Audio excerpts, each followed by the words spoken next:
Hello everyone, welcome to today's session. Today we are going to discuss about this particular SQL question. Retrieve names of the employees who supervise at least 5 employees. Okay, so we have an employee table over here.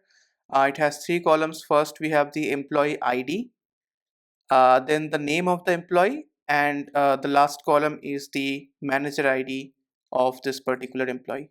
Okay, now before moving on, let's understand the relationship between this manager ID and employee ID. Okay, so let's take one example.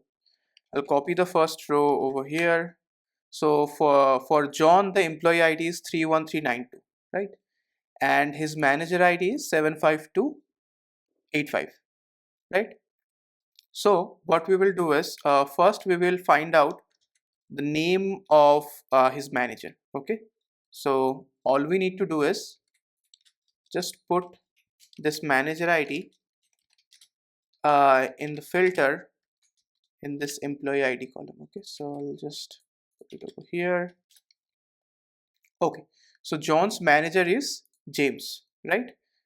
So I think you understand what's happening over here is we take the manager ID, we put it in the employee ID column and find out the corresponding name. Okay, that's the manager ID for this particular employee. Okay, so the manager ID is kind of like a foreign key to this employee ID column. Okay, and I don't think we can call it foreign key since it's in the same table, but the relationship is like this. Okay, so both the managers and the employees all are listed in this particular table. Okay, and they are related like this. You basically take the manager ID, search in the employee ID section, and you can get the corresponding manager name. Okay, so for example of John, the manager name is James. Okay. Okay, now to solve this particular question, we can do it in two ways. Let's do the easier way first and then we'll go to option 2. We remove all of this, go back to the table. Okay. Okay, so since we have this manager ID column present over here, okay, we can simply just group this particular manager ID column. Okay, and we can count how many employees are under this particular manager, okay, using this employee ID column. Okay, so what I mean by that is, so let me start writing the query.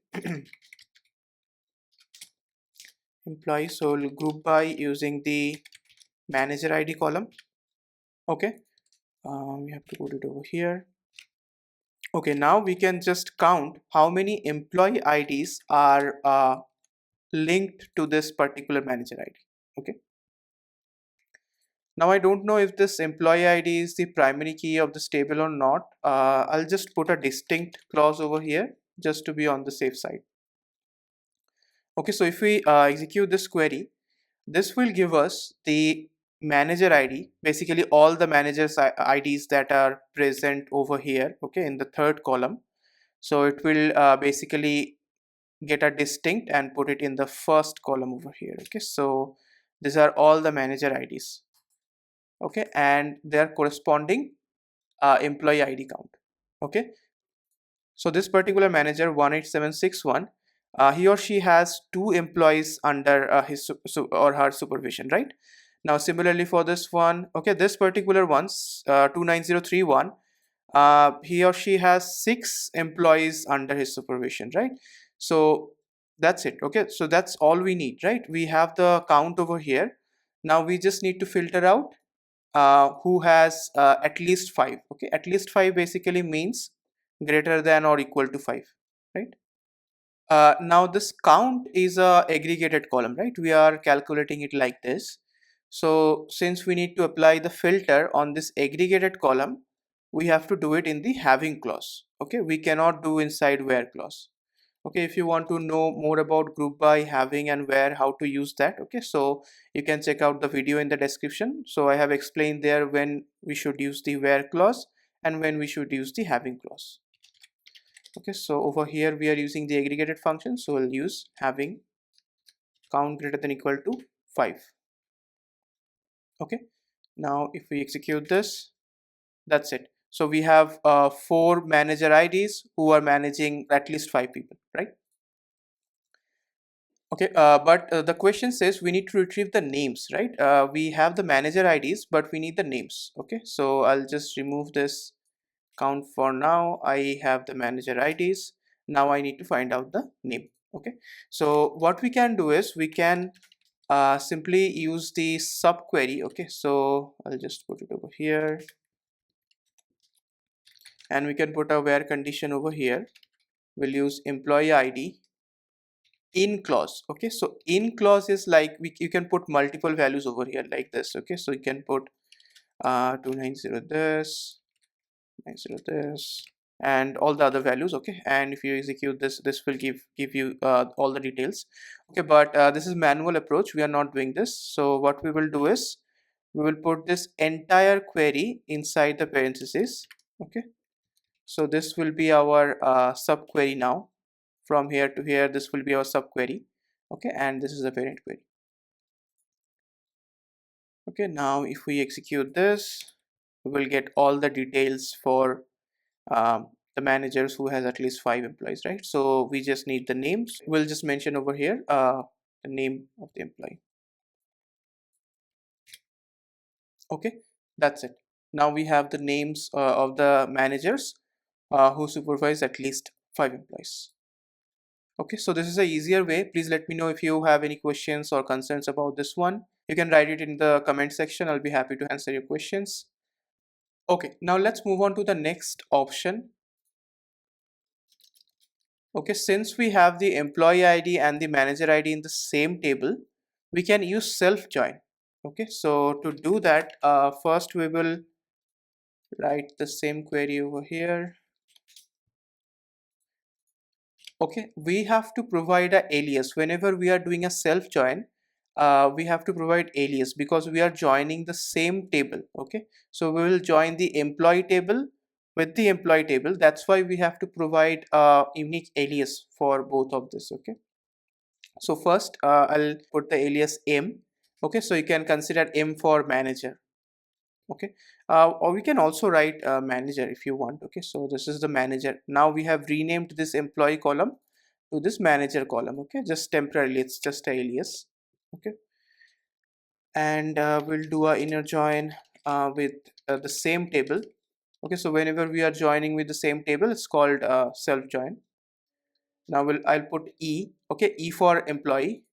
Okay, and we will join using manager dot employee ID. So we already know the relationship, right? Employee ID in manager table will be related to the manager ID in the employee table, right? Manager ID. Okay, let me just run this particular script. Okay, so the first three column over here are from this table, right? Manager table. Now we are calling it manager. So we have the manager ID. This is the manager ID, or you can say the employee ID of the manager, right? Then you have the name of the manager. This third column we don't care. Okay, we just need this first and second column. Okay, then from this second table we have this three columns, right, where we have the employee ID of the particular employee, the employee name, and his manager ID, right? Okay, now once we have this detail, what we can do is we again have to do the group by. Okay, since we need to do the count okay, greater than equal to 5, we definitely have to do the group by over here as well. We need to group by using the manager ID, or you can just say employee ID of the manager, right? So we'll put group by manager dot employee ID and having count star. We don't have to mention any column, specific column name over here, and count star greater than equal to 5. Okay, now we don't need star. Okay, we need the name of the manager, right? So we'll put employee dot sorry, manager dot employee name. Okay, so what we are doing over here is we are first joining the employee table with the same employee table. For first employee table we are renaming as manager. Second employee table we are just renaming at e, or you can say employee.